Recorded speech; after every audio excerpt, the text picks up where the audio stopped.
ಏನೇನಾಗಬಾರ್ದಾಗಿತ್ತು ಅದೆಲ್ಲ ಆಗ್ತಾ ಇದೆ. ಇಲ್ಲಿಗೆ ಬಂದ್ಮೇಲೆ ಅರ್ಜುನರು ದೂರ ಆದ್ರು, ಈಗ ಆ ಭೈರವ ಬಂದಿದ್ದಾನೆ. ಅದು ಸಾಲದು ಅಂತ ಆ ತ್ರಿವೇಣಿ ಶಾಸ್ತ್ರಿಗಳನ್ನ ಕರ್ಕೊಂಡು ಬಂದಿದ್ದಾಳೆ. ಎಲ್ಲ ಶತ್ರುಗಳು ಒಂದೇ ಕಡೆ ಬಂದು ನಿಂತಿದ್ದಾರೆ. ಏನ್ ಮಾಡ್ಬೇಕು ಅಂತಾನೆ ಗೊತ್ತಾಗ್ತಾ ಇಲ್ವಲ್ಲ.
ಇದು ನಾಗಮಣಿಯ ಬೆಳಕು ಇದಿಲ್ಲಿಗೆ ಬಂದಿದೆ ಅಂದ್ರೆ ನನ್ನನ್ನು ಸೆಳೆಯೋದಕ್ಕೆ ಅಂತಾನೆ ಅನ್ಸುತ್ತೆ.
ಏನಾಗ್ತಿದೆ ಇಲ್ಲಿ?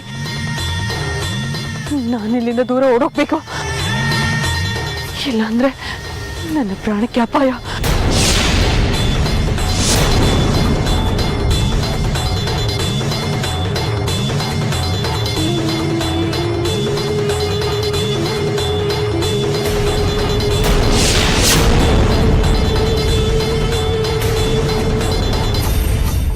ಏಯ್ ನಾಗಿಣಿ, ನೀನ್ ನನ್ನಿಂದ ತಪ್ಪಿಸ್ಕೊಂಡು ಹೋಗೋದಕ್ಕಾಗೋದಿಲ್ಲ. ಆ ಹರಿಹರ ಬ್ರಹ್ಮಾದಿಗಳು ಬಂದ್ರು ನನ್ನಿಂದ ನಿನ್ನನ್ನು ಉಳಿಸೋದಕ್ಕಾಗೋದಿಲ್ಲ.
ಅಮೃತ, ನಿನಗೆ ತಲೆಗಿರ ಕೆಟ್ಟಿದ್ಯಾ?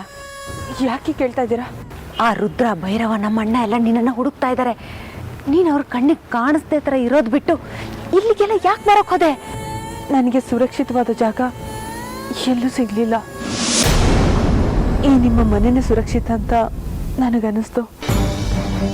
ಅದು ಅಲ್ಲದೆ ಈ ಊರಲ್ಲಿ ನಿಮ್ಮನ್ನ ಮಾತ್ರ ನಾನು ಕಣ್ಣು ಮುಚ್ಚಿ ನಂಬೋದು ಅಂತ ಅನ್ನಿಸ್ತು. ನಿಮ್ಮನ್ನ ಹುಡ್ಕೊಂಡು ಇಲ್ಲಿಗೆ ಬಂದಿದ್ದು ನಾನು. ಈಗ ನಿಮ್ಮನ್ನ ಬಿಟ್ಟರೆ ನನಗೆ ಸಹಾಯ ಮಾಡೋರು ಬೇರೆ ಯಾರೂ ಇಲ್ಲ. ದಯವಿಟ್ಟು ಇದೊಂದು ರಾತ್ರಿ ಹೇಗಾದರೂ ಮಾಡಿ ನನ್ನನ್ನು ಕಾಪಾಡಿ. ನಿನ್ನ ಸ್ಥಿತಿ ನೋಡಿದ್ರೆ ನನಗೆ ಅಯ್ಯೋ ಅನ್ನಿಸ್ತಿದೆ. ನನಗೆ ಸಹಾಯ ಮಾಡದೇ ಇರೋದಕ್ಕಾಗ್ತಾ ಇಲ್ಲ. ನೋಡಮೃತ, ನೀನು ಈ ಮನೇಲಿ ಎಲ್ಲೇ ಇದ್ರೂ ನಿನಗೆ ಅಪಾಯನೇ. ಅದೇ ನೀನು ನನ್ನ ಕೋಣೆಯಲ್ಲಿದ್ದರೆ ಅಲ್ಲಿಗೆ ಯಾರೂ ಬರೋದಿಲ್ಲ. ನೀನು ನನ್ನ ಕೋಣೆಯಲ್ಲಿದ್ಯಾ ಅನ್ನೋ ಒಂದು ಸಣ್ಣ ಅನುಮಾನ ಕೂಡ ನಮ್ಮ ಅಣ್ಣನಿಗಾಗಲಿ ನಮ್ಮ ಅತ್ತಿಗೆಗಾಗಲಿ ಬರೋದೇ ಇಲ್ಲ.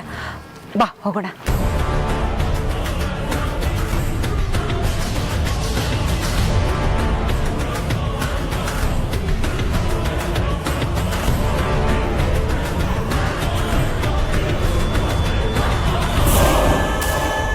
ಆ ಭೈರವ ಈಗ ಒಂದು ಹೊಸ ಭರಸೆ ತೆಗೆದಿದ್ದಾನೆ. ಏನದು? ನಮ್ಮ ಪೂರ್ವಜರು ನಮ್ಮ ದೇವಸ್ಥಾನಕ್ಕೆ ನಿಧಿ ರೂಪದಲ್ಲಿ ದೇಣಿಗೆ ಕೊಟ್ಟಿದ್ದಾರೆ. ಅದು ನಮ್ಮ ಕೈಗೆ ಬರಬೇಕು ಅಂದರೆ ಅಮೃತ ಈ ಊರಲ್ಲಿ ಇರೋದ್ರೊಳಗೆ ಅದನ್ನು ತೆಗಿಬೇಕು ಅಂತ ಹೇಳ್ತಾ ಇದ್ದಾನೆ. ಆ ನಿಧಿನ ತೆಗೆಯೋದಕ್ಕೆ ನಿನ್ನನ್ನು ಬಲಿ ಕೇಳ್ತಾನೋ ಇಲ್ಲ ನಿನ್ನ ಗಂಡನ್ನ ಬಲಿ ಕೇಳ್ತಾನೋ ಗೊತ್ತಿಲ್ಲ. ನೀನೇನು ಭಯ ಪಡಬೇಡ, ನಿನ್ನ ಜೊತೆ ನಾನಿರ್ತೀನಿ. ಸದ್ಯಕ್ಕೆ ನೀನು ನನ್ನ ರೂಮಲ್ಲಿ ನೆಮ್ಮದಿಯಾಗಿರು. ಮುಂದೆ ಏನಾಗುತ್ತೆ ಅನ್ನೋದನ್ನು ನೋಡೋಣ.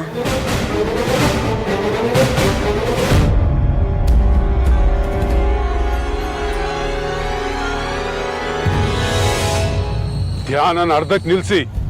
ನೀವು ಎಲ್ಲಿ ಹೋಗ್ತಾ ಇದ್ದೀರಾ? ಆ ನಾಗಿಣಿ ನಾಗಮಣಿ ಬೆಳಕಿಂದ ತಪ್ಪಿಸ್ಕೊಂಡಿದ್ದಾಳೆ. ಮತ್ತೆ ಈಗ ಏನ್ ಮಾಡೋದು? ಅವಳು ಎಲ್ಲಿದ್ದಾಳೆ ಅನ್ನೋದನ್ನ ಹುಡುಕ್ಲೇಬೇಕು. ಇಲ್ಲ ಅಂದ್ರೆ ನಾವು ಅನ್ಕೊಂಡಿರೋ ಕೆಲಸನ ಒಂದು ಮಾಡೋದಕ್ಕಾಗೋದಿಲ್ಲ.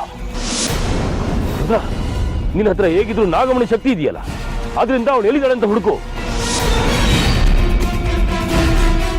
ಅಲ್ಲಿಗೆ ಹೋಗಿ ಅವಳನ್ನ ಎಡೆಮುರಿ ಕಟ್ಟಿ ಕರ್ಕೊಂಡ್ಬರೋಣ.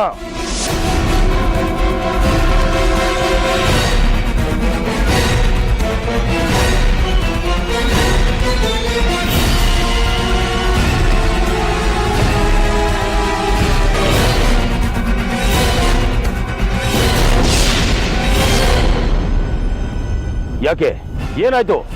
ಆ ನಾಗಿಣಿ ಎಲ್ಲಿದ್ದಾಳೆ ಅನ್ನೋದು ನನ್ನ ದೃಷ್ಟಿಗೆ ಗೋಚರ ಆಗ್ತಾ ಇಲ್ಲ. ಎಲ್ಲೇ ಇದ್ರು ಹೇಗೆ ಇದ್ರು ನಾಗಮಣಿ ಶಕ್ತಿಗೆ ಸೋಲ್ಲೇಬೇಕು. ನಿನ್ನ ಕಣ್ಣಿಗೆ ಕಾಣಿಸ್ಕೊಳ್ಳೇಬೇಕಲ್ಲ. ನಾಗಮಣಿ ಶಕ್ತಿಗೆ ನಿಲ್ದೇ ಇರುವಂತ ಜಾಗದಲ್ಲಿ ಇದ್ದಾಳೆ ಅಂದ್ರೆ ಆ ಜಾಗ ಯಾವುದು ಅನ್ನೋದು ಗೊತ್ತಾಗ್ತಾ ಇಲ್ಲ. ಈ ಅಪಶಕುನಗಳನ್ನೆಲ್ಲ ನೋಡ್ತಾ ಇದ್ರೆ ಪೂಜೆ ಹೋಮ ನಡೀತೋ ಇಲ್ವೋ ಅನ್ನೋ ಆತಂಕ ನನ್ನ ಕಾಡ್ತಾ ಇದೆ. ಒಳ್ಳೆ ಕಾರ್ಯಕ್ಕೆ 108 ವಿಘ್ನ ಅನ್ನೋದನ್ನ ಕೇಳಿಲ್ವಾ? ನೀವು ಧೈರ್ಯವಾಗಿರಿ. ನಮ್ಮಿಂದ ನಾಗಿಣಿ ತಪ್ಪಿಸ್ಕೊಳ್ಳೋದಕ್ಕೆ ಸಾಧ್ಯನೇ ಇಲ್ಲ.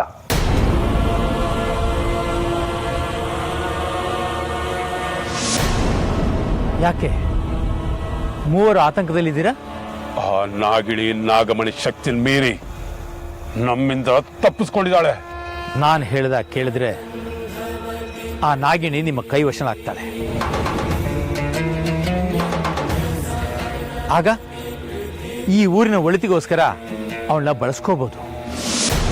ಅದು ಹೇಗೆ? ನಿನ್ನ ಹತ್ರ ಇರೋ ಆ ನಾಗಮಣಿಯನ್ನ ದೇವಸ್ಥಾನದ ಗರುಡಗಂಬದ ಮೇಲಿಟ್ಟು ಮಂತ್ರೋಚ್ಚಾರಣೆ ಮಾಡಿ ನಾಗಿಣಿಯನ್ನ ಆಹ್ವಾನ ಮಾಡು. ಆಗ ಆ ನಾಗಿಣಿ ಎಲ್ಲೇ ಇದ್ರೂ ಆ ಗರುಡಗಂಬದ ಹತ್ರ ಬರ್ತಾಳೆ. ಈಗಲೇ ನಾನು ನೀವು ಹೇಳ್ದಾಗ ಮಾಡ್ತೀನಿ. ಆದರೂ ಆ ನಾಗಿಣಿ ನಿನ್ನ ಕೈಗೆ ಸಿಗೋದಿಲ್ಲ. ಈ ದೇವಸ್ಥಾನದ ಹತ್ರನೂ ಬರೋದಿಲ್ಲ. ಆ ನಾಗಿಣಿ ಇರೋದು ಬೇರೆ ಎಲ್ಲೂ ಅಲ್ಲ, ಶತ್ರುಘ್ನನ ಮನೆ.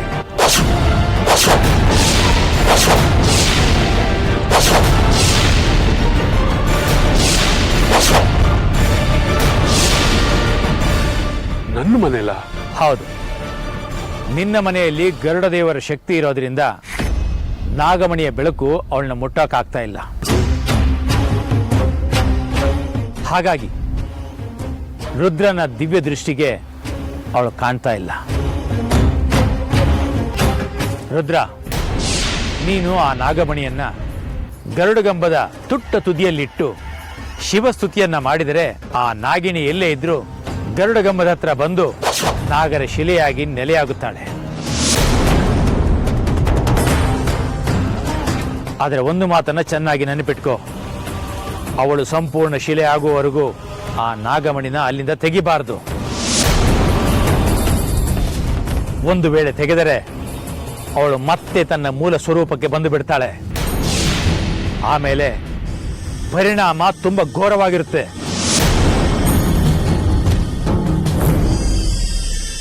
ನಾನು ಈಗಲೇ ದೇವಸ್ಥಾನಕ್ಕೆ ಹೋಗಿ ನೀವು ಹೇಳಿದ ಸಿದ್ಧತೆಗಳನ್ನ ಮಾಡ್ಕೋತೀನಿ.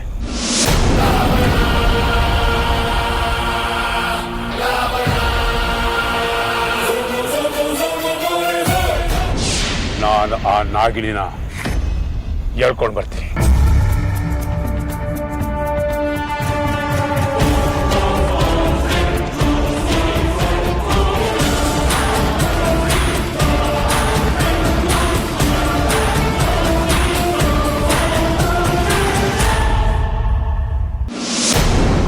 ಹರಣಿ, ಹರಣಿ,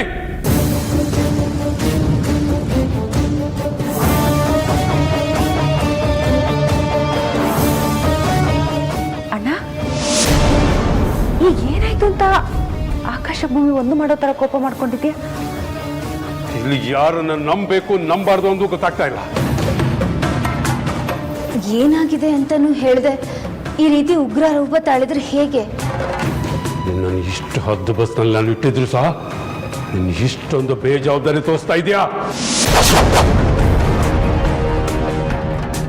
ಏನಾಯ್ತು ಅಂತ ಹೇಳೋಣ. ನಮ್ಮ ಮನೆಯಲ್ಲಿ ನಮ್ಗೆ ಗೊತ್ತಿಲ್ದಿರೋ ಹಾಗೆ ನಾಗಿನಿ ಇದ್ದಾಳೆ.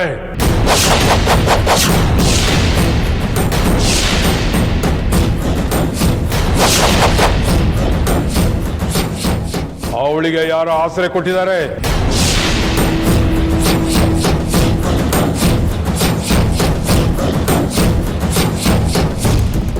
ಏನು, ನಿಮ್ಮನೇಲಿ ನಾಗಿನಿ ಇದ್ದಾಳ?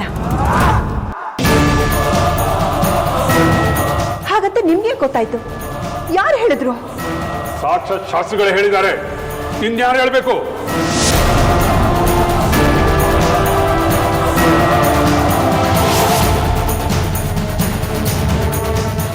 ಈ ಶಾಸ್ತ್ರಿಗಳು ಯಾವಾಗ ಯಾರ ಪರ ಇರ್ತಾರೆ ಅಂತಾನೆ ಹೇಳೋದಕ್ಕಾಗೋದಿಲ್ಲ. ಯಾವುದಕ್ಕೂ ನಾನು ಹುಷಾರಾಗಿರ್ಬೇಕು. ಅಣ್ಣ, ನಮ್ಮನೇಲಿ ನಾಗಿಣಿನ? ಅದು ನಿನಗೆ ಗೊತ್ತಿಲ್ದಂಗ? ನಡಿಯೋಣ, ಹುಡ್ಕೋಣ. ನೀಲೇರು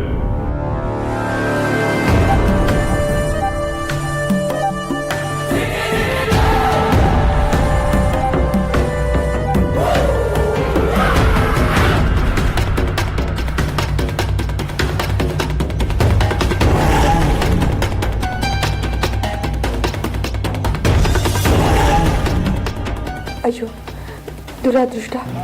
ನನ್ನನ್ನು ಹಿಂಬಾಲಿಸ್ಕೊಂಡೆ ಬರ್ತಾ ಇರೋ ಹಾಗಿದೆ. ಇವ್ರ ಮನೆಗೆ ಬಂದರೆ ಯಾರಿಗೂ ಅನುಮಾನ ಬರೋದಿಲ್ಲ ಅಂತ ಅಂದ್ಕೊಂಡೆ. ಇಲ್ಲಿ ಬಂದರೆ ಇಲ್ಲೂ ಆ ಶತ್ರುಘ್ನ ಬಂದು ಹುಡುಕ್ತಾ ಇದ್ದಾನೆ. ಅಕಸ್ಮಾತ್ ಅವನೇನಾದರೂ ಈ ಕೋಣೆಗೆ ಬಂದರೆ ನಾನು ಒಂದು ಕೈಗೆ ಸಿಕ್ಕಾಕೋತೀನಿ. ಏನು ಮಾಡೋದೀಗ?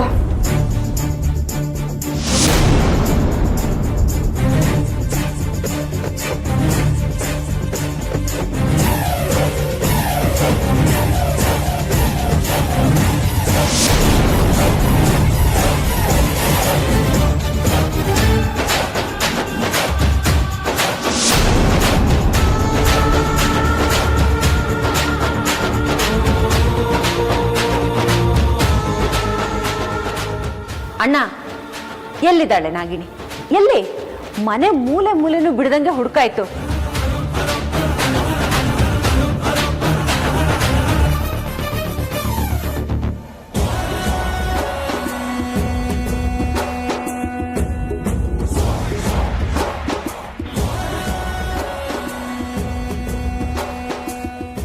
ಅಯ್ಯೋ, ಇವನು ನನ್ನ ರೂಮಿನ ಕಡೆನೇ ನೋಡ್ತಾ ಇದ್ದಾನೆ. ಅಕಸ್ಮಾತ್ ಒಳಗೋದ್ರೆ ಅಮೃತನ ಸಿಕ್ಕಾಕೊಳ್ತಾಳೆ. ನನ್ನ ಬಣ್ಣನೂ ಬಯಲಾಗುತ್ತೆ.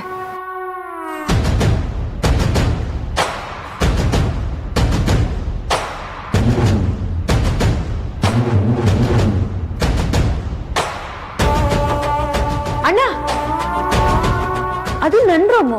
ಯಾಕೆ ನಿನ್ನ ರೂಮಲ್ಲಿ ನಾಗಿನಿ ಇರಬಾರ್ದು ಅಂತ ಇದೆಯಾ?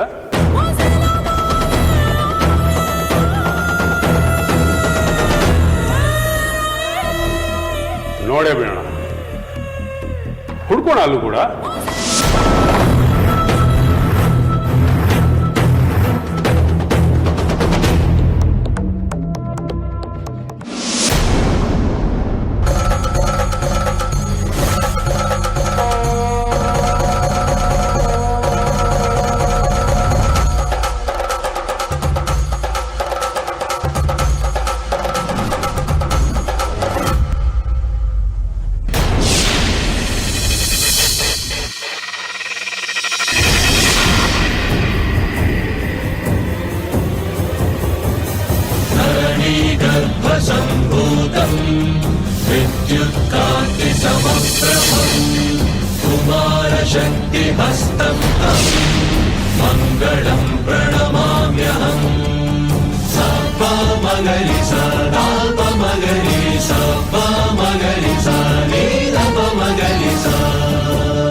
ಇದೇ ಸರಿಯಾದ ಸಮಯ ನಾಗಮಣಿನ ನನ್ನ ವಶಕ್ಕೆ ಪಡ್ಕೊಳ್ಳೋದಕ್ಕೆ.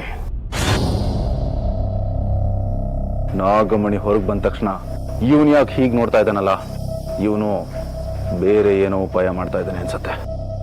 ರುದ್ರ, ನಾಗಮಣಿ ನಿನ್ನ ವಶಕ್ಕೆ ಬರೋದಕ್ಕೆ ನಾನೇ ಕಾರಣ.